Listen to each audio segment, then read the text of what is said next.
तो प्यारे बच्चों और दोस्तों, एक बार फिर से आप लोगों के सामने रीजनिंग की बहुत ही इंटरेस्टिंग और धमाकेदार वीडियो लेकर के हर बार की तरह इस वीडियो में भी हम लोग टॉप 20 क्वेश्चन को सॉल्व करने वाले हैं। हर क्वेश्चन को दोस्तों बेसिक कंसेप्ट और ट्रिक के साथ सीखने वाले हैं। और ये जो टॉप 20 क्वेश्चन है, ये अगर आप रेलवे से related, NTPC, group D, RPF की तैयारी करें या एसएससी से रिलेटेड जो कि जीडी का एग्जाम चल भी रहा है, और साथ साथ इसके अलावा अगर सीएसएल हो गया, सीजीएल हो गया, सीपीओ, एमटीएस की अगर तैयारी करें या अदर किसी भी एग्जाम की तैयारी करें, तो ये वीडियो आप लोगों के लिए धमाकेदार और इंटरेस्टिंग होने वाली है। तो दोस्तों देरी न करते हुए चलिए स्टार्ट करते हैं अपने पहले क्वेश्चन से। पहला क्वेश्चन क्या है? शब्द एनालॉजी का क्वेश्चन है। करें उस विकल्प का चयन करें जो तीसरे शब्द से उसी प्रकार संबंधित है जिस प्रकार दूसरा शब्द पहले शब्द से है। कह रहा कागज का संबंध जैसे गोंद से है वैसे ईंट का संबंध यहाँ पर किससे होगा?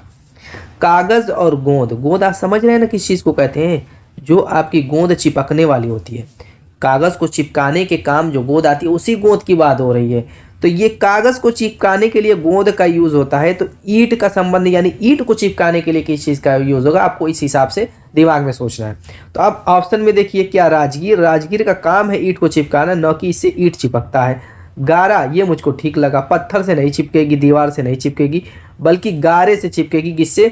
सीमेंट का गारा, पहले मिट्टी का गारा चलता था, अब तो सीमेंट का गारा, सीमेंट बालू मिला करके गारा बनाया जाता है, उसी को गारा कहा जाता है। तो ईंट किससे चिपकती है? गारे से चिपकती है। Option B is the right answer. Next question की तरफ चलते हैं। अगला क्वेश्चन करें, नीचे दिए गए अक्षर समूह युग्म दिए गए जिनमें से दूसरा अक्षर समूह एक निश्चित तर्क के आधार पर पहले अक्षर समूह से संबंधित है।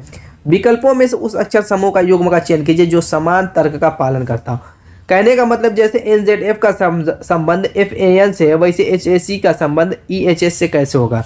अब यहाँ पर हम देखेंगे कि NZF का संबंध यहाँ पर FAN से आखिर है कैसे। पहले तो हमें ये सोचना है नंबरिंग वाली ट्रिक, यानी कि जो नंबरिंग होती है A to Z, आपकी A to Z 1 से लेकर के 26 तक जो नंबरिंग होती है वो याद होनी चाहिए, साथ साथ इनके उल्टे क्रम भी याद होने चाहिए। दो चीज़ें आपको याद होनी चाहिए, तब जाकर के इस टाइप के क्वेश्चन 2-3 जो आएगा सेकेंडों में सॉल्व कर लेंगे, वरना फिर बहुत ज़्यादा टाइम लग जाएगी। N मान लीजिए कि N आपका होता है 14 पे, Z होता है 26 पे, F होता है 6 पे। अब यहाँ पर इसके बदले जो बना हुआ है F 6 पे बना हुआ है, A1 पे, N आपका बना हुआ किस पे दोस्तों? आप कहेंगे कि 14 पे। अब यहाँ पर अगर सीधे सीधे देखते हैं, N से F बना हुआ है यानी कि -8 हुआ है, यहाँ पर बहुत ज़्यादा माइनस हो रहा है, करीब 25 माइनस हो रहा है, यहाँ पे 8 प्लस हो रहा है। मामला इस तरीके से सेट नहीं हो पाएगा। मामला ये सीधे सीधे वाला नहीं चल रहा है, मुझको लग रहा है कि ये मामला तिरछे वाला है। तिरछे का मतलब जैसे F को यहाँ पर ला करके रख दिया, N को, यानी F और N की पोजीशन को बदल दिया है, लेकिन बीच वाले को क्या किया है? यहाँ पर देखिए बीच वाला Z की जगह A, यानी इसका उल्टा क्रम लिख दिया है। तो चलिए इसमें देखते हैं ये ट्रिक लगा करके क्या किया। HSE में क्या करेंगे? इन दोनों की पोजीशन पहले बदल लेते हैं, यानी E की जगह H की जगह E कर देंगे। अब S का उल्टा क्या होता है? यहाँ पर हमें लिख देना, आप कहेंगे S का उल्टा H होता है, EHH। देखिए बिल्कुल सही है, यानी कि हमारी लॉजिक क्या कही काम कर गई। अब इसी लॉजिक से हम क्या करेंगे, ऑप्शन में चेक कर लेंगे। तो यहाँ पर पहला ऑप्शन CPN का संबंध करें N के C से है, तो CPN को हम पहले क्या करते हैं, अपोजिट लिख करके देखते हैं। तो इन दोनों को आपस में चेंज कर दीजिए, तो यहाँ पर N हो जाएगा, यहाँ पे C, और P का उल्टा क्या होता है? क्या N के C आया हुआ है? बिल्कुल सही, पहले ही ऑप्शन में हमारा मिल गया। Option is the right answer. Next question की तरफ चलते हैं। अगला क्वेश्चन कह रहा है कि 120 का संबंध जैसे 168 से है वैसे 288 का संबंध यहाँ पर किससे होगा? नंबर एनालॉजी का क्वेश्चन है। देखिए इसमें हमें क्या करना होता है, हम ये देखते हैं कि पहला और दूसरे का जो आपस में रिलेशन है किस टाइप का है। तो इसमें बहुत सारी ट्रिकें लगती हैं, आपको पता है, नहीं पता तो जान लीजिए। जैसे गुणे वाली भी, प्लस वाली भी, माइनस वाली भी, भाग वाली भी, स्क्वायर वाली भी, क्यूब वाली भी। इसके अलावा इनके अंकों को अलग अलग करके जोड़ दिया जाता है, 1 2 + 3 + या जो भी रहेगा। जैसे 123 है, इनके अंकों को जोड़ करके भी ट्रिक लगाई जाती है। बहुत टाइप की ट्रिक होती है, ये प्रैक्टिस किए रहेंगे तो आपको पता चल जाएगा किस टाइप की ट्रिक इस पर काम करेगी।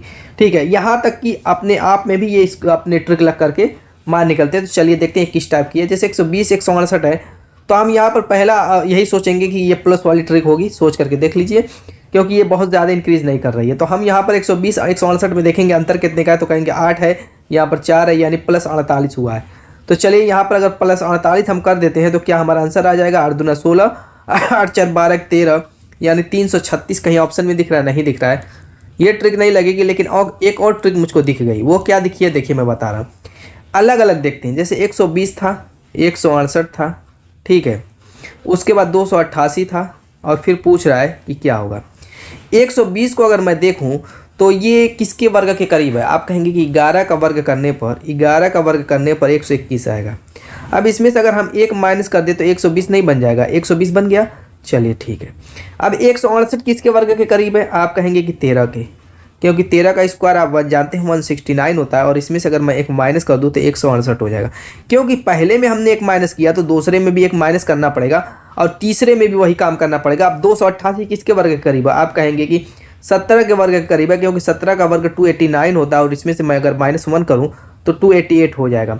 बट यहाँ पर आप ध्यान दीजिए एक चीज़ कि ये क्या सीरियल क्रम में नहीं चला, 11 से 13 हो रहा है, 13 से 17 हो रहा है। ये क्रम पहचानिए, ये क्रम पहचानते हैं कि नहीं? ये अभाज्य संख्याओं का क्रम है दोस्तों। 11 के बाद 13 अभाज्य संख्या, 13 के बाद 17, 17 के बाद कौन सी अभाज्य संख्या आएगी? वही तर्क लगेगा यहाँ पे और कोई नहीं लगेगा, यानी 19 होती है। 19 का स्क्वायर आप जानते हैं कि 361 होता है, और इसमें से एक घटाना ही घटाना है, तो 360 जो आएगा ये आपका आंसर हो जाएगा। ऑप्शन देखिए कौन सा, D is the right answer. Next question की तरफ चलते हैं। अगला क्वेश्चन फिगर से रिलेटेड है। यहाँ पर भी संबंधी से रिलेटेड ही अपने माइंड में सोचना है, क्योंकि क्वेश्चन भी कह रहा है कि उत्तर आकृति में से उस विकल्प का चयन कीजिए जो तीसरी प्रश्न आकृति में ठीक उसी तरह संबंधित है जैसे दूसरी प्रश्न आकृति पहली प्रश्न आकृति से संबंधित है। यानी कि इस गोले का संबंध जैसे इस टाइप के गोले से हो गया, वैसे इस आयत चतुर्भुज जो भी समझिए इसका संबंध यहाँ पर किससे होगा। तो चलिए यहाँ पे फटाफट देख लेते हैं। जैसे इस तरीके से सर्किल दिया था, बीच में से कट लगाया, बीच में से कट लगाने के बाद जो नीचे का हाफ सर्किल था उसको तो ज्यों का त्यों रहने दिया, लेकिन जो ऊपर का ये सर्किल काटा हुआ था उस काट सर्किल को क्या किया, इसने घुमा करके फिर इसी पे ला करके इसने रख दिया। ठीक है, इसी को ही घुमा करके ऐसे ला करके रख दिया। समझ में आ गई बात।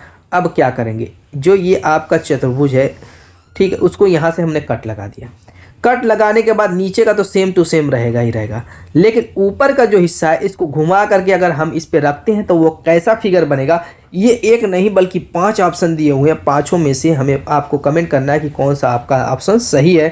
तो चलिए देखिए, ऑप्शन का मतलब ये फिगर नंबर दिए हुए, ऑप्शन तो यहाँ पर ABCD के रूप में दिया हुआ है, तो उस हिसाब से आपको कमेंट करना है, वरना कन्फ्यूज़ मत कर दीजिएगा कि इसमें मान लीजिए कि आपने सोचा कि ये सही है तो बस क्या करेंगे, 4 पर टिक लगा, 4 जो है ऑप्शन में कमेंट कर दें या 4 पे टिक लगा दें अगर एग्जाम दे रहे हो तो। नहीं, ऐसी गलती मत कीजिएगा।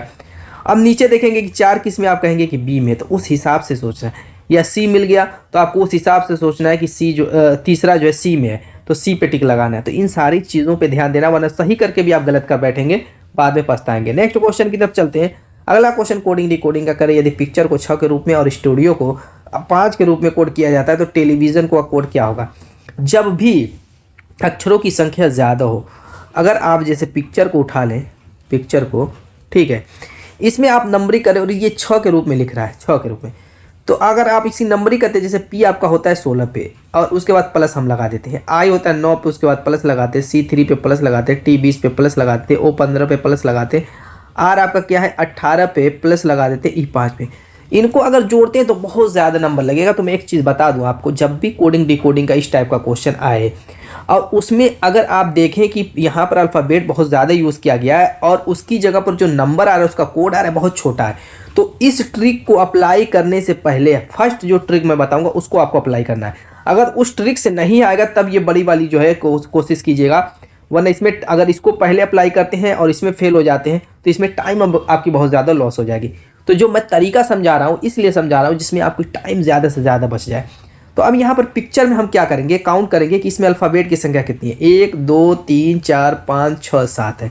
अल्फ़ाबेट की संख्या 7 है, लाना है 6, तो 1 घटा करके हम 6 ला देंगे। अब क्वेश्चन के ऊपर देखिए, क्वेश्चन में चलते हैं। यहाँ पर देखिए स्टूडियो में कितनी है, 1 2 3 4 5 6, 6 अल्फ़ाबेट है। हमें क्या करना है, 6 में से 1 घटा देना है। देखिए 5 लिखा हुआ है। इसी तरीके से आप टेलीविज़न में आ जाइए, 1 2 3 4 5 6 7 8 9 10, कितनी है 10 है, 1 घटा देना यानी कि 9 इसका कोड होगा जो कि ऑप्शन में बी में दिया हुआ है। जब ये फेल हो जाए तब जाकर कि ये नंबर वाली जो ट्रिक थी जो मैं पहले लिख रहा था उस हिसाब से चलना है आपको, ठीक है। तो सारी चीज़ें सीखिए दोस्तों, ठीक है, यहाँ सीखे रहेंगे एग्जाम में बहुत आराम रहेगा। नेक्स्ट क्वेश्चन की तरफ चलते हैं। अगला क्वेश्चन कह रहा है निम्नलिखित में से क्या इस समूह से संबंधित नहीं है, मतलब इसमें कौन विषम है कौन असंगत है। जैसे चींटी दिया हुआ है, कैटरपिलर दिया हुआ, हैमस्टर दिया हुआ, लोकस्ट दिया हुआ। देखिए चींटी हो गया, ठीक है, कैटरपिलर हो गया और लोकस्ट हो गया। ये क्या है दोस्तों, एक तरीके की कीट कह सकते हैं, कीट से रिलेटेड है। कैटरपिलर, चींटी, लोकस्ट, ये तीनों के तीनों कीट होते हैं। लेकिन जो ये हैमस्टर होता है ना, ये एक चूहे की प्रजाति कह सकते हैं या कहीं अफ्रीका या पता नहीं कहाँ पाए जाने वाला, इसको गूगल पे सर्च कर लीजिएगा। मुझको भी कंफ्यूज हो रही है, शायद अफ्रीका ही का पाए जाने वाला चूहा है जिसको हम क्या कहते हैं, हैमस्टर कहते हैं, ठीक है। तो ये हैमस्टर जो होता है ये चूहे से रिलेटेड है।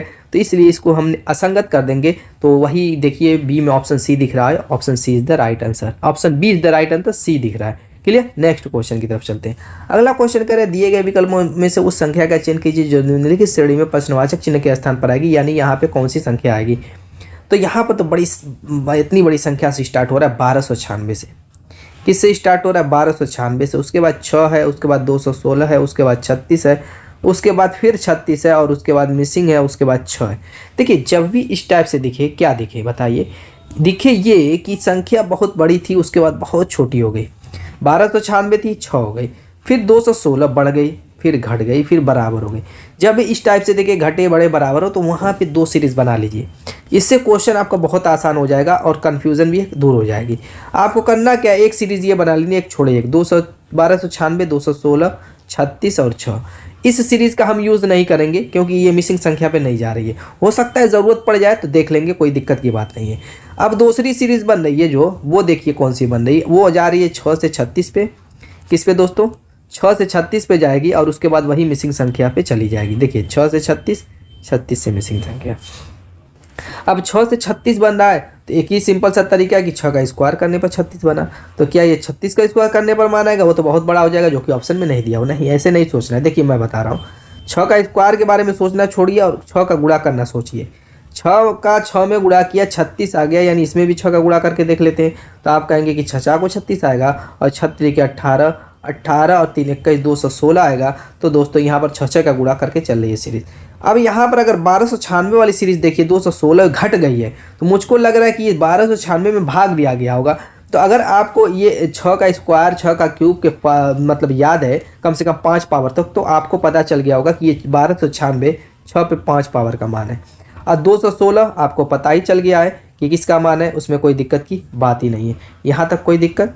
अब चलिए यहाँ पर क्या करते हैं, ये 5 पर नहीं बल्कि 4 पावर का मान होगा, 4 का, क्योंकि 216 3 का पावर का मान होता है, 4 पावर का 1296। ठीक है, 6 पे 4 पावर 1296। उसके बाद यानी कि अगर मान लीजिए कि ये 6 पे 3 है तो इसका मतलब इसमें 6 से भाग दिया गया होगा। फिर इसमें 6 से भाग देंगे तो ये आपका क्या बनेगा, 36 बन जाएगा, यानी 6 का स्क्वायर बन जाएगा। और उसके बाद उसमें 6 से भाग देंगे तो यहाँ पे 6 पर 1 पावर बन जाएगा। देख लीजिए 6 का पर 1 पावर, 6 पर 2 पावर, 6 पर 3 पावर, 6 पर 4 पावर। तो मैंने क्या, इसकी ज़रूरत नहीं थी, फिर भी मैं देखना चाह रहा था, मैं आप लोगों को दिखाना ये चाह रहा था कि आखिर इसमें कौन सी लॉजिक लगी हुई है जो घट रहा है। तो इसमें 6 से भाग दिया गया है, तो इसीलिए 4 से पावर 3 बनी, 3 से पावर 2 बनी, 2 से पावर 1 बनी, और यहाँ पे 6 का गुणा किया गया था। तो हमारा आंसर तो बहुत पहले आ चुका था। ये तो सारी चीज़ें मैं इसलिए समझा रहा हूँ, हो सकता है कि इस टाइप से क्वेश्चन कर देता, जैसे मान लीजिए कि 6 की जगह विलुप्त कर देता संख्या, तो फिर इस टाइप से आप सोच करके इस क्वेश्चन को सोल्व कर लेते, कोई दिक्कत हुई। नेक्स्ट क्वेश्चन की तरफ चलते हैं। अगला क्वेश्चन देखिए क्या कह रहा है दोस्तों, अक्षरों को उस संयोजन का चयन कीजिए जिसमें दी गई श्रृंखला के रिक्त स्थानों में समान क्रम से बाएं से दाएं रखने पर श्रृंखला पूर्ण हो जाएगी। देखिए इसमें विलुप्त पद है जो 1 2 3 4 पद विलुप्त है। अब उसको हम कैसे निकालेंगे, इस टाइप के क्वेश्चन को करने से पहले कुछ चीज़ों को हमें ध्यान देना है कि आखिर इसमें किस संख्या किस अक्षर का यूज़ किया गया। तो हमें ऑप्शन की तरफ भी दिमाग लगाना है और क्वेश्चन की तरफ भी। जैसे मान लीजिए कि क्वेश्चन में 4 दिख रहा है, 6 दिख रहा है, 7 दिख रहा है, 9 दिख रहा है, ई दिख रहा है, एफ दिख रहा है, एच दिख रहा है, आई दिख रहा है। इसके अलावा कौन से अल्फ़ाबेट है जो कि आपको ऑप्शन से दिख जाएंगे। ऑप्शन में अगर देखें तो डी भी दिख रहा है किसी किसी ऑप्शन में, और जी भी दिख रहा है, डी जी, जो कि इसमें गायब है। और इसके अलावा अगर संख्या में देखें तो 5 भी संख्या इसमें दिख रही है, 8 भी दिख रही है। तो उस हिसाब से चलिए सोचते हैं। अब यहाँ पर जैसे 4 संख्या थी, यहाँ पे 6 और 7 थी, यहाँ पे 9 है, यानी 9 से नीचे संख्या ही होंगी। जैसे 4 थी तो इस यहाँ पर 6 और 7 के बीच में संख्याओं का गैप कितना, आप कहेंगे 1 है, यानी 6 के आगे जो क्रमागत संख्या आ रही है 7 आ रही है। तो यहाँ पे 4 के आगे क्या आएगी, 5 आएगी कि नहीं आएगी। चूंकि संख्याएं दोनों जो अंक जो है दोनों 7 हैं, 6 और 7 जो अंक है ये दोनों 7 हैं, तो 4 5 को भी मैं 7 ही रखूंगा। इसी तरीके से 9 बाद में आ रहा है तो इससे पहले कोई अंक रहा होगा जो कि इससे एक कम रहा होगा, यानी 8 रहा होगा कि नहीं, यानी 8 9 को मैं एक साथ रखूंगा। ये जो है अंकों की प्रॉब्लम सॉल्व हो गई। इस तरीके से जैसे 4 5 6 7 8 9। अब यहाँ पर हम अक्षरों की प्रॉब्लम को सॉल्व करेंगे। जैसे ई है ना, ई से पहले अल्फ़ाबेट में क्या आता है वो हमें देखना है। आप कहेंगे कि डी आता है तो मैंने डी रख दिया। फिर उसके बाद एफ है, एफ के बाद क्या आता है, आप कहेंगे कि जी आता है तो मैंने रख दिया। तो हमने क्या फिल किया, अब देखिए तो अभी हमारा पहले सीरीज़ देखिए किस तरीके से बनी, 4 5 डी ई, 6 7 एफ जी, उसके बाद 8 9 एच आई, इस तरीके की सीरीज़ बन गई। कोई दिक्कत। तो इस तरीके से भी आप सोच सकते हैं। एक तरीका और था इसको सोचने का, जैसे मान लीजिए कि मैं सिर्फ अल्फ़ाबेट फिल कर देता, जैसे D E F G HI। तो अल्फ़ाबेट से फिल करने के बाद जैसे D का नंबर होता है 4, E का होता है 5, मैं फिल कर देता, उस हिसाब से सोचता। F का होता है 6, G का होता है 7, उस हिसाब से सोचता, तो ऐसे भी फिल कर देता। H का होता है 8, I का होता है 9, ऐसे भी मैं फिल कर सकता था। तो दो तरीके से इसको सॉल्व किया जा सकता था, तो जैसे बेहतर लगे आप सॉल्व कर लीजिएगा। तो हमने फिल क्या किया है 5D, उसके बाद आपने G8, 5D G8, option C. Next question की तरफ चलते हैं। अगला क्वेश्चन भी मिसिंग संख्या से रिलेटेड है और यहाँ पर देखिए गायब कर दिया संख्या। देखिए जब भी फिगर से रिलेटेड क्वेश्चन रहे ना और 4-4 फिगर दे तो दिमाग में ज़्यादा इसको मत कंफ्यूज में डालिए और एक को काट दीजिए, एक को काट दीजिए, कोई वैल्यू नहीं है ना उसका यूज़ है, एग्जामिनर बेमतलब का दे देता है। हम क्या करेंगे, पहले में ट्रिक लगाएंगे, दूसरे से कंफर्म करेंगे, जब कंफर्म हो जाएगा तो तीसरे में अप्लाई कर देंगे, बस यही काम करना रहता है, चौथे की हमें ज़रूरत पड़ती ही नहीं है। तो चलिए अब यहाँ पर करते हैं क्या, देखेंगे कि हम 2 कैसे आया, बीच वाला चेक करेंगे, 6 कैसे आया, उस हिसाब से 10 के बारे में सोचेंगे। तो यहाँ पर अगर देखें तो बाहर वाली संख्या जो उन्हीं की हेल्प से आएगा, ये तो कन्फर्म है, इसमें कोई डाउट नहीं है। तो एक तरीका तो ये है कि इन दोनों को जोड़ लिया जाए या गुणा कर लिया जाए। 7 से गुणा नहीं 2 नहीं आएगा, जोड़ लेते हैं, तो 7 7 14 होगा और इस 7 से भाग दे देते हैं, 2 आ जाएगा। तो अगर इसमें भी वही देखें तो 8 4 12 हो जाएगा, 12 में 16 से भाग देंगे तो 6 नहीं आएगा। देखिए काम तो हमने सही किया लेकिन थोड़ा सा इसके डायरेक्शन जो है रोटेशन को ध्यान में नहीं रखा। चलिए नीचे वाले देखते हैं, इस वाले को जोड़ते हैं नीचे वाले को, तो 7 7 14 हो जाएगा और ये कार्नर पे जो है उससे भाग दे देते हैं, 2 आएगा। इस तरीके से चलिए इसमें देखते हैं, और 16 8 आप कहेंगे 24 आएगा और ऊपर के कार्नर वाले से 4 से भाग दे देते हैं तो 6 आ जाएगा, बिल्कुल सही है। यानी कि यहाँ पर हम x मान लेते हैं, क्या x, तो हम क्या करेंगे 27 + x कर देंगे बट्टे में 6 और ये बराबर दिया हुआ है 10 के, तो ये 10 6 का 60 हो जाएगा और 27 उधर जाएगा तो माइनस हो जाएगा, यानी कि 33 हो जाएगा। कितना हो गया, x बराबर 33, option 20 the right. Next question की तरफ चलते हैं। अगला क्वेश्चन दिशा दूरी से रिलेटेड है। पहले जान लेते हैं, दाहिनी साइड पूरब होता है, बाईं साइड पश्चिम होता है, नीचे दक्षिण होता है, ऊपर उत्तर होता है। ठीक है, 8 दिशाओं के बारे में और जान लीजिए, इसमें ज़रूरत नहीं है लेकिन और एक क्वेश्चन में ज़रूरत पड़ जाती है। जैसे उत्तर पूरब के बीच की दिशा को उत्तर पूरब, दक्षिण पूरब के बीच की दिशा को दक्षिण पूरब, दक्षिण पश्चिम के बीच की दिशा को दक्षिण पश्चिम और उत्तर पश्चिम के बीच की दिशा को उत्तर पश्चिम कहते हैं। ये 8 दिशाएं होती हैं। चलिए अब क्वेश्चन की तरफ चलते हैं। कह रहे सपना अपने कार्यालय से सीधे पश्चिम दिशा में 2 किलोमीटर जाती है। मान लीजिए सपना का ये कार्यालय था, एस क्या करते हैं, एस के कर देते हैं सपना कार्यालय। चलिए सपना कार्यालय यहाँ था और वो क्या करी, सपना कार्यालय सीधे पश्चिम दिशा में जा रही है, यानी निकलते ही ये कार्यालय से अपने ये पश्चिम दिशा में गई। कितनी गई, थोड़ा सा कम चलते हैं, 2 किलोमीटर जा रही है, 2 किलोमीटर पश्चिम दिशा जिधर है उधर मैं जा रहा हूँ। देखिए बाईं साइड पश्चिम दिशा होता है। आगे कह रहा है और फिर दाएं मुड़ती है। जब पश्चिम दिशा में जाएंगे, दाएं मुड़ेंगे तो किधर जाएंगे, ऊपर मुड़ती है और 4 किलोमीटर जाती है। कह रहे पश्चिम दिशा में चल रही थी और दाएं मुड़ रही है और 4 किलोमीटर चली। आगे कह रहे वो फिर से दाएं मुड़ती है और 5 किलोमीटर जाती है। अब पुनः देखिए ये उत्तर दिशा की तरफ इस स्थिति में है। जब उत्तर दिशा में रहेगी, अगर दाएं मुड़ने के लिए क्या दाएं मुड़ेंगे, बाएं मुड़ने के लिए बाएं मुड़ेंगे, तो क्या कह रही है कि अब दाएं मुड़ती है और 5 किलोमीटर जाती है, तो आप अपने दाएं मुड़ेंगे 5 किलोमीटर और 5 किलोमीटर दाएं मुड़ गए। ठीक है, और फिर कह रही है और फिर बाएं मुड़ करके 1 किलोमीटर की यात्रा करके घर पहुंच जाती है। अब यहाँ से वो कह रही है कि बाएं मुड़ रही है। अब ये जो दिशा है इस कंडीशन में ये पूरब की दिशा है। अब पूरब दिशा में क्या किधर मुड़ने के लिए कह रहे, बाएं मुड़ने के लिए कह रहे। जब भी पूरब दिशा में बाएं मुड़ेंगे तो ऊपर जाएंगे, ऊपर जाने के लिए 1 किलोमीटर कह रही है। अब क्या करे, घर पहुंचने पर उसका मुख किस दिशा में था, यानी मान लेते कि ये क्या है, होम था उसका, और ये दिशा कौन सी थी, ऊपर वाली, यानी उत्तर। Option A is the right answer. ठीक है, घर पहुंचने पर उसकी दिशा किधर थी, उसका मुख उत्तर दिशा की तरफ था। बस हो गया आपका आंसर। नेक्स्ट क्वेश्चन की तरफ चलते हैं। अगला क्वेश्चन ब्लड रिलेशन से रिलेटेड है। कह रहा है मोहित का पुत्र रोहित है। क्या कह रहा है, देखिए कड़ियाँ पहले जोड़िए, कुछ कीजिए ना कीजिए, पहले कड़ियाँ जोड़िए ब्लड रिलेशन में। कह रहा है मोहित का पुत्र जो था वो रोहित है। क्या है, ये पुत्र है तो ये पिता हो गया, ऐसे देख लीजिए। ये क्या हो गया, मोहित पिता हो गया किसका, रोहित का। ऐसे भी सोच सकते हैं, या एरो अगर मैं ऐसे दिखाता तो कहता रोहित पुत्र है मोहित का। ठीक है, तो बात वही होगी, दिमाग में बस जो है ऐसे सोच लीजिएगा। इसको लिखना जरूरी नहीं, बहुत ज़्यादा लिखेंगे टाइम उससे भी वेस्ट होगी आपकी। आगे कह रहे हैं जिसकी शादी गीता से हुई। अब ये जो रोहित है, कह रहे मोहित का पिता रोहित है और रोहित की जो शादी, क्या कह रहे मोहित का पुत्र रोहित है जिसकी शादी गीता से हुई, यानी इसकी शादी जो हुई है वो गीता से हुई। किससे हुई, गीता से। किसकी, रोहित की शादी। तो रोहित इसका क्या हो जाएगा, पति हो जाएगा और ये इसकी पत्नी। आगे कह रहे गीता के पति का एक लौता भाई देव है। गीता का पति, तो गीता का पति कौन होगा, रोहित तो है ना, तो इसमें बहुत ज़्यादा कन्फ्यूज़न है नहीं।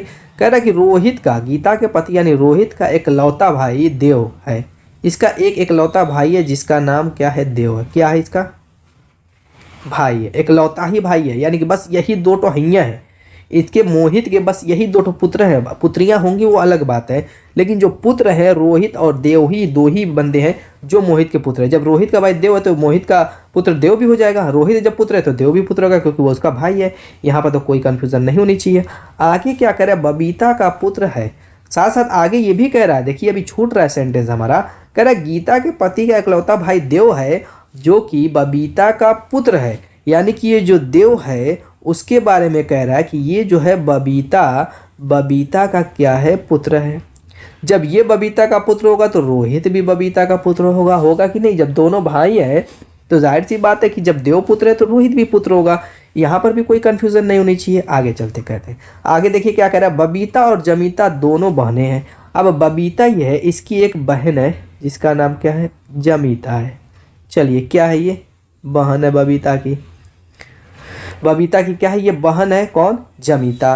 कर और अपने माता पिता की दो संतानें हैं, और ये दोनों अपने माता पिता की संतानें हैं, तो इससे कोई मतलब नहीं है, नहीं कहता तो भी, तो ये क्या मतलब कंफ्यूज करने के लिए लगा दिया। अपने माता पिता की दो ही संतानें हैं, मतलब यही दो अपने माता पिता की संतानें हैं। इनके अलावा बबीता और जमीता के अलावा ना इनके कोई भाई है ना और कोई एक्स्ट्रा बहन है। इसके कहने का मतलब यही, इतना ही समझ लीजिए, दिमाग में इसको लिखने की ज़रूरत नहीं है। आगे कह रहे बबीता का गीता से क्या संबंध है, तो जमीता भी एक्स्ट्रा लगा दिया था, कोई मतलब नहीं था। यानी ये जो बबीता है वो गीता की क्या लगेगी, इसके कहने का मतलब ये है। तो एकदम सिंपल सा तरीका, मान लीजिए कि आप कैरेक्टर में घुस जाइए रोहित के, रोहित है आपके भाई का जो है, आपके भाई की जो है ये बबीता माँ है, क्या है, आपके भाई की बबीता माँ है, तो आपकी माँ हो गई, यानी कि बबीता क्या है, समझ लीजिए आप रोहित है तो आपकी माँ हो गई, ठीक है। गीता आपकी पत्नी है, तो अब बताइए आपकी माँ आपकी पत्नी की क्या लगेगी, आप कहेंगे कि वो मेरी पत्नी की सास लगेगी। Option C is the right answer. इस तरीके से पहले कड़ियाँ जोड़िए और मेन कैरेक्टर में घुसिए, ऑटोमेटिक आपके दिमाग में सारे रिलेशन तैरने लगेंगे। नेक्स्ट क्वेश्चन की तरफ चलते हैं। आपका गणितीय संक्रिया क्वेश्चन है, करें यहाँ दिए गए समीकरणों को संतुलित करने के लिए प्रतीकों को सही ढंग से व्यवस्थित करें, यानी प्लस माइनस गुणा भाग को हम कैसे इसमें व्यवस्थित करें, उसके लिए हम ऑप्शन की हेल्प लेंगे। चलिए पहले ऑप्शन में यूज़ करते हैं ए का, यानी जो अंक दिया हुआ है उसको हम लिख लेंगे। बॉक्स दिया हुआ बॉक्स की जगह पहले में माइनस है, ऑप्शन में तो माइनस लिखेंगे, 1 अंक लिख लेंगे। फिर उसके बाद प्लस है, प्लस लिख लेंगे, फिर 3 अंक लिख लेंगे। फिर उसके बाद बॉक्स हो गया तो माइनस है, माइनस लिख लेंगे। फिर 20 लाना है हमें, देखिए तो आ जाएगा, बिल्कुल नहीं आ रहा है। ये 5 से 5 गया, 2 ही बच रहा है। ये क्या आ रहा है, 2 आ रहा है, 20 नहीं आ रहा है, तो ऑप्शन ए गलत हो गया। ऑप्शन बी में देख लेते हैं, इसी तरीके से 5 लिखेंगे। ऑप्शन बी में देखिए पहले माइनस है, -1 लिखेंगे, फिर गुणा बना देंगे, फिर 3 लिखेंगे, फिर दोस्तों गुणा बना देंगे, फिर 5 लिखेंगे। अब देखिए तो आ जाएगा, 5 × 15 और ये 5 20 और 1 घटेगा 19। नहीं, अब भी नहीं आ रहा है, ये तो 19 आ रहा है, ये भी आपका गलत हो गया। चलिए सी देखते हैं, ऐसे ही 5 लिखेंगे, पहले स्थान पर भाग है, 1 लिखेंगे, दूसरे स्थान पर प्लस है, 3 लिखेंगे, चौथे स्थान पर 5। अब यहाँ पर देख लेते हैं, पहले भाग देना तो 1 से 5 में भाग देंगे 5 ही आएगा, और ये 5 × 15 5 20 आ गया 20। Option C is the right answer. Next अगला आपका वेन डायग्राम से रिलेटेड क्वेश्चन है।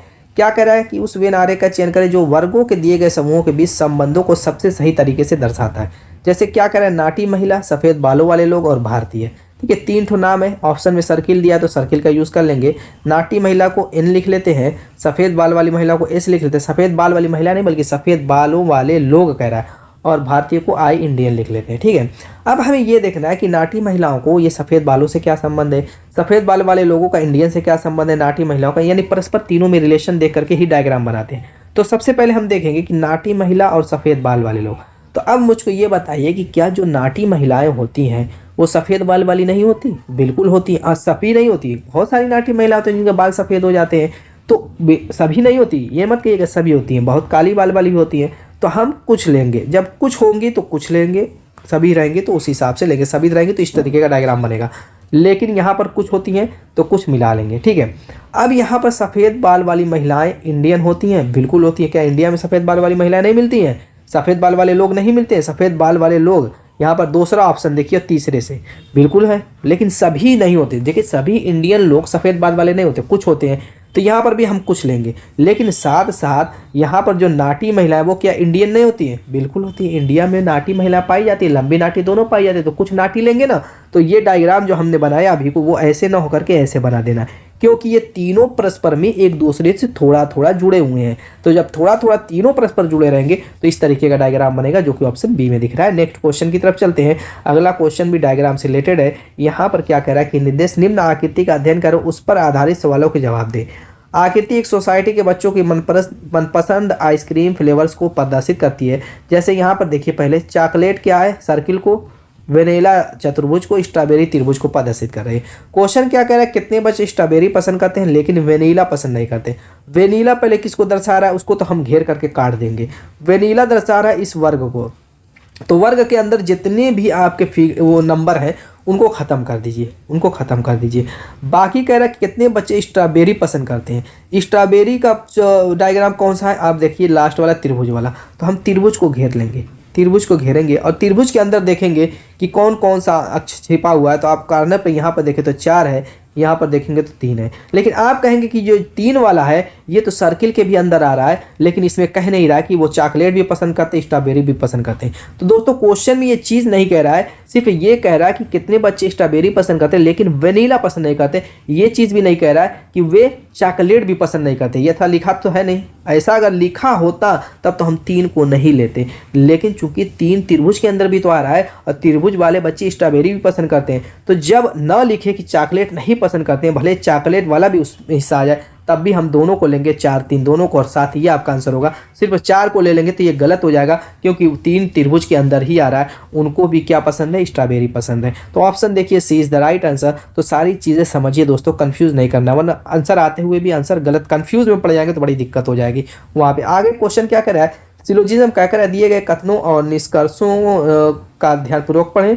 कथनों में दी गई जानकारी को सत्य मानते हुए विचार करें, भले ही वह सामान्य ज्ञान तथ्यों से भिन्न प्रतीत होते हैं, और तय करें कि दिए गए निष्कर्षों से कौन से कथनों का तार्किक रूप से पालन करता है। जैसे आप साउथ की मूवी देखते हैं, जो एक्शन सीन होता है वो क्या होता है, समझ लीजिए कि उसी तरीके से, यानी कि एकदम जो इम्पॉसिबल चीज़ होती है उसी को दिखाया जाता है। तो यहाँ पर भी जो कथन दिया रहेगा ऐसा रहेगा कि वो एकदम इम्पॉसिबल ही लगेगा, लेकिन आपको उससे कोई फ़र्क नहीं पड़ना चाहिए। बस जो कह रहा है उसी को आपको सत्य मानना है, उसी को सही मान करके ही आपको डायग्राम बनाना है। जैसे कथन क्या कह रहा है, कथन कि सभी बत्तख बाघ है। अब मुझको बताइए कि सभी बत्तख बाघ हो सकते हैं, लेकिन उससे हमें क्या फ़र्क पड़ता है, हो चाहे ना हो, आपको मानना है। क्या करें, सभी बत्तख बाघ हैं, तो हम क्या करेंगे, इस बत्तख को ले लेंगे, और क्या करें, सभी बाघ हैं तो हम इसको बाघ के अंदर, सभी को, सभी जब कह रहा है तो इसको बाघ के अंदर डाल देंगे। आगे करें सभी बाघ बंदर हैं, अब क्या करेंगे, इस सभी बाघ को बंदर के अंदर डाल देंगे। अब बताइए क्या सभी बाघ बंदर होते नहीं होते, उससे हमें क्या फ़र्क पड़ता है, जो कह रहा है वो मानिए। आगे करें सभी बंदर गाय है, अब आगे सभी बंदर को गाय कह रहा है तो गाय हम मान लेंगे, ऐसे सभी बंदर को। अब यहाँ पर कुछ चीज़ें समझ लीजिए, जैसे अगर मान लीजिए कहे सभी बत्तख बाघ है तो सही रहेगा निष्कर्ष। अगर कहे कि सभी बंदर जो है बत्तख जो है बंदर है तो भी सही होगा।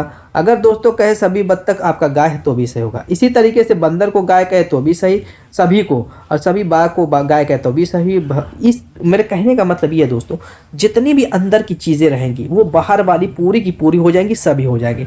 लेकिन जब बाहर की बात आए, जैसे कहे कि सभी गाय बंदर है तो गलत हो जाएगा, यानी कि सभी बाहर की वस्तुएं अंदर वाली नहीं हो सकती, लेकिन सभी अंदर की वस्तुएं चीज़ें जो भी हैं वो बाहर वाली हो जाएंगी। तो बाहर वाली अंदर वाली कितनी होंगी, कुछ होंगी। जैसे अगर कहे कुछ गाय बंदर है तो सही, कुछ बंदर बाघ है तो सही, कुछ बाघ बत्तख है तो सही, सब कहेगा तो गलत, कुछ रहेगा तो सही। अब चलिए इस निष्कर्ष से उस हिसाब से सोचते हैं। अब पहला निष्कर्ष कह रहे हैं सभी बाघ गाय है, सभी बाघ क्या कह रहा है, गाय, यानी सभी अंदर वाला, सभी बाघ के यहाँ दूसरे नंबर पे ना है, लेकिन अंदर ही वाला तो है, सभी बाघ को गाय बना रहा है, तो ये तो आग बन करके सही काट दीजिए, क्योंकि अंदर वाला बाहर वाला है। आगे कह रहे हैं सभी बंदर बत्तख है, सभी बंदर को बत्तख बना रहा है। अभी वो चीज़ मैं समझाने की कोशिश कर रहा था, बंदर तीसरे नंबर पर ग्रीन कलर का और उसको अंदर वाला बना रहा है, सभी बंदर को बत्तख बना रहा है, तो ये गलत हो जाएगा। कुछ बंदर कहता तो सही होता।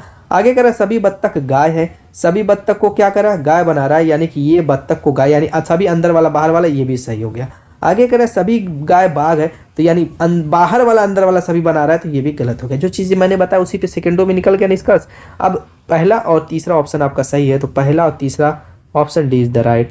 नेक्स्ट क्वेश्चन की तरफ चलते हैं। अगला क्वेश्चन प्रश्न और कथन का है, बहुत ही सिंपल सा क्वेश्चन है, लेकिन बच्चे अक्सर इसको छोड़ देते हैं, हालांकि बहुत आसान है, ये सिलोजिज्म से आसान माना जाता है।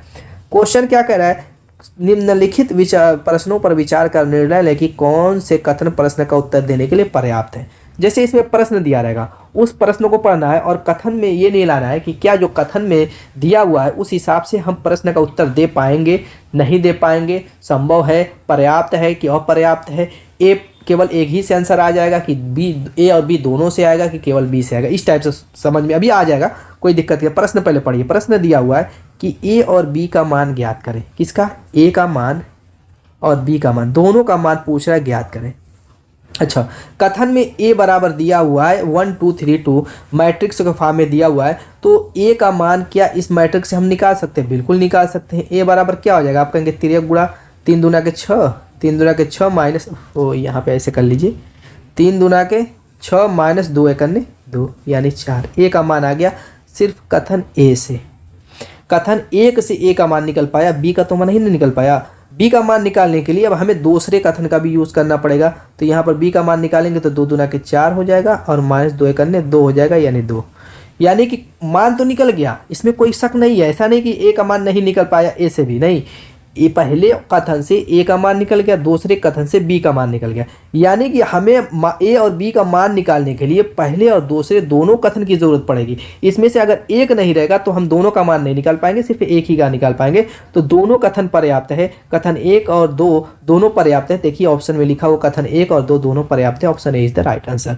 बस सिंपल सा था, क्या था इसमें? कुछ भी नहीं। नेक्स्ट क्वेश्चन की तरफ चलते हैं। सीटिंग अरेंजमेंट का क्वेश्चन है। क्या कह रहा है कि एक पंक्ति में कुछ व्यक्ति बैठे हुए हैं और सभी के मुख उत्तर की ओर। ठीक है, एक पंक्ति में कुछ व्यक्ति हैं और सभी के मुख उत्तर की ओर कह रहा है, तो हम उत्तर की ओर जब मुख कह दे तो जिधर आपका दायां उधर आप भी दायां, जिधर आपका बायां उधर बायां। कब उत्तर की तरफ मुख रहेगा? तब दक्षिण की तरफ रहेगा तो इसी का हम क्या कर लेंगे दोस्तों? अपोजिट कर लेंगे, उल्टा कर लेंगे। ठीक है, चलिए अब क्या करेंगे कि क्वेश्चन को आगे पढ़ते हैं। क्या करें? जी और के के बीच में केवल एक व्यक्ति बैठा है। तो अब कह रहा है कि जी और के के बीच में एक व्यक्ति है। अब हो सकता है कि के और जी ऐसे हो, तो किसी एक को ले लेते हैं। सपोज कीजिए नीचे वाले को हम ले करके चलते हैं, कहीं पर भी रख देते हैं। चलिए यहीं पर रख देते हैं या थोड़ा यहाँ पर भी रख देते हैं। के और जी के बीच में एक व्यक्ति, जो डैश मैंने बनाया है ये एक व्यक्ति जो बैठा है इन दोनों के बीच में, उसके लिए जगह है। ठीक है, गलत होगा तो इस वाले को लेकर के चलेंगे, या चाहिए तो बेहतर यही होगा कि दोनों को एक साथ लेकर के चलें ताकि हमारी टाइम खोटी ना हो, बर्बाद ना हो, वेस्ट ना हो। बारी बारी करेंगे तो उसमें टाइम ज़्यादा लग जाएगी, तो दोनों एक साथ लेके चलेंगे तो बेहतर रहेगा। चलिए ऐसे करके चल लेते हैं, तो यही बेस्ट तरीका है। सच पूछिए तो दोनों एक साथ लेके चलें तो बेहतर है। आगे क्या करें? आई और जे, आई जे के दाईं ओर तीसरे स्थान पर बैठा है। आई कह रहा है जे के दाईं ओर, तो अगर मान लीजिए कि जे को मैं यहाँ पे रख लेता हूँ तो इसके दाईं ओर की जगह इधर होगी, और दाईं ओर कह रहा है तीसरे स्थान पर, जे के दाईं ओर। ये 1 2 तीसरा स्थान क्या? आई का। इस तरीके से मैंने रख लिया। इसमें भी वही सेम ट्रिक लगेगी, 1 2 3 आई को मैंने यहाँ पर रख दिया। ठीक है, अब आगे चलिए। कह रहा है एच जी के दाईं ओर ठीक बगल में बैठा है। एच कह रहा है जी के दाईं ओर, जी के दाईं ओर कौन सी जगह है? इधर है, इधर जी के दाईं ओर पहले फिगर में नीचे वाले में, तो एच क्या होगा? इसके ठीक बगल में, तो यहाँ पर रख लेंगे। और ऊपर वाले फिगर में अगर देखें तो जी के दाईं ओर जो एक बीच में जगह खाली थी यहाँ पर हम एच को रख देंगे क्योंकि बिल्कुल बगल में कह रहा है। ठीक है, एक जगह खाली थी वहाँ पर रख दिया। अभी तो फिलहाल दोनों ऊपर और नीचे वाला दोनों साथ साथ चल रहा है, कहीं कहीं गड़बड़ नहीं दिखी। चलिए देखते हैं आगे। और कह रहा है कि आई और के बीच में केवल 4 व्यक्ति बैठे हैं। आई और के बीच में, यहाँ के है यहाँ आई है, 1 2 3 4 व्यक्ति। क्या कह रहा है? 4 व्यक्ति। अब आई और के यहाँ पर है, आई यहाँ पर है, के यहाँ पर है, 2 व्यक्ति जी और एच ऑलरेडी है, यानी कि 2 व्यक्ति और रख देंगे तो आई और के बीच में 4 व्यक्ति आ जाएंगे। मामला अभी सही चल रहा है। आगे क्या कह रहा है? एम जो है के बाईं और दूसरे स्थान पर बैठा है। अब बताइए एम जो है के बाईं ओर, के कहाँ है? यहाँ पर है। अब इसके बाईं ओर यानी कि इधर दूसरे स्थान पर, यानी यहाँ पे हम इसको के को एम को रख सकते हैं। क्या करें? एम के बाईं ओर दूसरे स्थान पर है। अब चलिए इस पर चलते हैं। एम को क्या करें? के बाईं ओर, के यहाँ पर है। देखिए इस वाले में, ऊपर वाले में के यहाँ पर है, इसके बाईं ओर दूसरे स्थान पर ऑलरेडी जी है। ये तो हो गया फेल, ये तो हो गया फेल, तो हमारा ये हो गया पास दूसरा वाला। इस तरीके से दोस्तों पता चलेगा, इसीलिए साथ साथ लेकर के चलेंगे बेहतर रहेगा, बल्कि मैं तो कहूँगा बेस्ट रहेगा। इस टाइप के बहुत सारे सर्किल वाले भी क्वेश्चन में इसी टाइप का कंफ्यूज कर देता है, तो 2 सर्किल बना करके चलिएगा तो अच्छा रहेगा। ठीक है, टाइम बर्बाद आपकी नहीं होगी। कैसे टाइम बचाना है दोस्तों, ये हर वीडियो में मैं यही बताने की कोशिश करता हूँ। ज़्यादा से ज़्यादा टाइम बचाए रहेंगे। सिर्फ अगर 1 मिनट की टाइम अगर बचा लेते हैं, 1 मिनट की टाइम अन्य बच्चों की तुलना में, तो आप कई लाख बच्चों से आगे निकल जाएंगे रैंक के मामले में। आगे कह रहे हैं यदि उपरोक्त के अतिरिक्त पंक्ति में कोई अन्य व्यक्ति नहीं बैठा है तो पंक्ति में कुल कितने व्यक्ति बैठे हैं। चलिए गिन लेते हैं। एक व्यक्ति ये और 2 ये गए पहला 3, 1 4 5 6 7 8 9 10 11 12 व्यक्ति। Option D is the right answer. Next question की तरफ चलते हैं। अगला क्वेश्चन क्या कह रहा है देखिए, कह रहा है निम्नलिखित संख्या और प्रतीक श्रृंखला के आधार पर पूछे गए प्रश्न का उत्तर दीजिए। इस तरीके से बाएं से दाएं इतनी ज़्यादा संख्या श्रृंखला दी हुई है, प्रतीक दिया हुआ है। क्या क्वेश्चन कह रहा है उस पर ध्यान दीजिए। कह रहा है श्रृंखला में ऐसे कितने प्रतीक हैं जिनके पहले एक विषम संख्या और ठीक बाद में एक सम संख्या है। कह रहा है ऐसे कितने प्रतीक हैं, तो प्रतीकों को घेर लेते हैं। पहले प्रतीक को घेर के देखते हैं क्या कह रहा है। जिनके पहले एक विषम संख्या, इसके पहले विषम है नहीं, सम है। चलिए दूसरे प्रतीक को देखें, इसके पहले विषम है ठीक है, लेकिन बाद में कह रहा है सम होना चाहिए, लेकिन यहाँ पर विषम है। तीसरे प्रतीक को देखते हैं तो चलिए पहले विषम है बाद में सम होना चाहिए, मामला ये भी फेल हो गया, यहाँ तक कुछ भी नहीं मिला। अब इस प्रतीक को घेरते हैं तो पहले तो आपका सम दे दिया, तो ये तो वैसे ही गलत। इस प्रतीक को देखते हैं तो पहले भी विषम दूसरे भी विषम, ये भी गलत हो गया। अब इसको देखते हैं, इसमें पहले विषम बाद में सम, एक मिल गया, पहले विषम संख्या बाद में सम। चलिए अब इसको देखते हैं, पहले विषम बाद में तो सिंबल दे दिया, यहाँ पर भी मामला नहीं हो पाएगा। अब इसको देखते हैं, यहाँ पर पहले सम बाद में विषम यानी 2 मिल गया। बस 2 ही ऐसे मिले हैं प्रतीक जिनके पहले क्या थी सम संख्या, विषम संख्या बाद में सम संख्या। तो ऑप्शन देखिए C is the right answer. Next question की तरफ चलते हैं। अगला क्वेश्चन कैलेंडर से रिलेटेड क्वेश्चन है। क्या कह रहा है देखिए बच्चों, कह रहा है यदि एक किसी दिए गए, क्या कह रहा है कि यदि किसी दिए गए वर्ष में 10 मई को सोमवार था तो उसी वर्ष में 11 जुलाई का सप्ताह कौन सा दिन होगा। कह रहा है कि 10 मई को क्या था या यहाँ पे मंडे था। यहाँ पे मैं लिख लेता हूँ, यहाँ पे मत लिखिए क्योंकि अभी थोड़ा ज़रूरत पड़ेगी कैलकुलेशन में। तो उसके बाद करें 11 जुलाई को कौन सा दिन होगा, कैसे निकालेंगे। सिंपल सा रूल है, बस आपको मई से जुलाई, 10 मई से 11 जुलाई के बीच दिनों की संख्या पता हो जाए तो अभी मामला सेट हो जाएगा। कैसे पता होगा, 10 मई होता है 31 का, इसमें और कितने दिन बचे हुए, आप कहेंगे कि 21 दिन और बचे हैं, तो मई में 21 दिन बचे हैं। मई के बाद क्या आता है, आप कहेंगे कि जून आता है, ठीक है। जून में दोस्तों कितने दिन का होता है, ये तो पूरा महीना लेना पड़ेगा, आप कहेंगे 30 का होता है। उसके बाद 11 जुलाई को ना पूछ रहा है तो बस 11 जुलाई का 11 दिन यहाँ पर ले लेंगे। अब इसको जोड़ लेंगे, सबको क्या करेंगे, जोड़ लेंगे। जोड़ने पर कितना आएगा, आप कहेंगे कि 2 आएगा और ये 3 3 6 आएगा। अब 62 में हम सप्ताह में 7 दिन होते, 7 से भाग देंगे, 7 से भाग देंगे तो आप कहेंगे कि 7 वाले कितना होता है, 56 होता है। उसके आगे कुछ नहीं होगा। 56 में दोस्तों कितना बचा, 6। जो ये शेष 6 बचा हुआ यही मंडे में हम जोड़ देंगे तो दोस्तों आपका कितना हो जाएगा, उंगली पे काउंट कर लीजिएगा, आएगा आपका क्या, रविवार। Option A is the right answer, यानी संडे। कौन सा दिन आएगा, संडे। जो रिमाइंडर बचता है उसी को हम जोड़ते हैं, ठीक है। जो दिन दिया, जैसे मंडे दिया ना, रिमाइंडर 6 आया, उसमें ऐड कर लेंगे, उंगली पे आगे बढ़ जाएंगे, 6 दिन आपका आंसर आ जाएगा। नेक्स्ट क्वेश्चन की तरफ चलते हैं। आप यहाँ पर काउंटिंग फिगर से रिलेटेड क्वेश्चन है, इसमें एक ही ट्रिक काम करेगी दोस्तों। देखिए यहाँ पर इस टाइप की ट्रिक काम करती है, 1 2 नंबरिंग कीजिए और इसको जोड़ दीजिए, 3 इसमें त्रिभुज होंगे, बस इसी पे मामला सेट हो जाएगा। देखिए यहाँ पे 3 त्रिभुज वाला है, बाकी इसमें 3 त्रिभुज नहीं मिलेंगे, बल्कि ऐसे काउंट कर सकते हैं, 1 त्रिभुज 2 त्रिभुज, फिर इसी तरीके से 1 त्रिभुज 2 त्रिभुज, फिर इसी तरीके से 1 त्रिभुज 2 त्रिभुज 1 त्रिभुज। अब यहाँ पर आपने 2 इसमें काउंट किया, 1 इसमें काउंट किया, 2 इसमें काउंट किया, इसमें 2 काउंट किया, इसमें 3 काउंट किया, तो यहाँ पर कितने हो गए, 3 2 5 2 7 2 9 1 10। बस आपका आंसर हो गया। Option is the right answer. और कुछ था ही नहीं इसमें, देख लीजिए। नेक्स्ट ये सिंपल सा क्वेश्चन था, वरना काउंटिंग फिगर से रिलेटेड त्रिभुज हो या वर्ग हो, बहुत हार्ड लेवल के भी क्वेश्चन आते हैं, उसमें ट्रिक की जरूरत पड़ती है, और बगैर ट्रिक के उस टाइप के क्वेश्चन सॉल्व होते हैं। जाइए वॉच कीजिए मेरी वीडियो, आपको यहाँ पर बहुत सारी वीडियो 100+ वीडियो देखने को मिलेगी, मैथ की भी, रीजनिंग की। जाइए वॉच कीजिए, बहुत प्यारी प्यारी वीडियो है दोस्तों, ठीक है। यहाँ तक अगर आ गए हैं तो जाइए वॉच कर लीजिएगा। नेक्स्ट क्वेश्चन की तरफ चलते हैं। आपका कौन सा, ये प्रतिबिंब है, जल प्रतिबिंब। जल प्रतिबिंब का रूल क्या कहता है वो समझ लेते हैं। यहाँ पर देखिए, अगर ए ऐसे है ना, जल प्रतिबिंब इसका क्या होगा, ऊपर से नीचे ये आपको पलट जाएंगे, ऐसे हो जाएगा, ठीक है। कुछ ऐसे होते हैं जो पलटते हैं तो सेम दिखाई देते हैं, जैसे ओ पलटेगा जल प्रतिबिंब इसका वही दिखाई देगा, ठीक है। इसी तरीके से सी है, सी पलटेगा तो सी दिखाई देगा, पलट के देख लीजिए। तो इसी का जो है CDD का जल प्रतिबिंब पूछ रहा है क्या होगा, तो इसका आंसर आप लोग कमेंट कीजिएगा। तो दोस्तों उम्मीद है कि वीडियो पसंद आई होगी। मिलेंगे ऐसे शानदार धमाकेदार टिप के साथ अपने नेक्स्ट वीडियो में, तब तक के लिए